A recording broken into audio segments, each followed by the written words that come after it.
স্বাভাবিক হতে শুরু করেছে রাজধানীর কাঁচা বাজার। অস্থিরতায় বাজারে পণ্যের সরবরাহ কমায় কিছুটা দাম বেড়েছে, তবে ক্রেতা বিক্রেতাদের আশা শিগগিরই বাজারে পণ্যের ঘাটতি দূর হবে এবং দাম সহনীয় পর্যায়ে পৌঁছবে।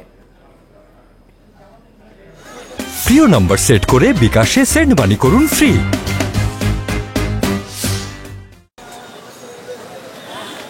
সরকার পতনের পর স্বাভাবিক হচ্ছে রাজধানীর কাঁচা বাজারগুলো।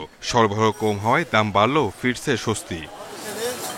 2-3 দিন আগে প্রতি কেজি বেগুন 50 টাকায় বিক্রি হলেও এখন কিনতে হচ্ছে 60 টাকায়। করলার কেজি 80 টাকা আর পটল 50 টাকা।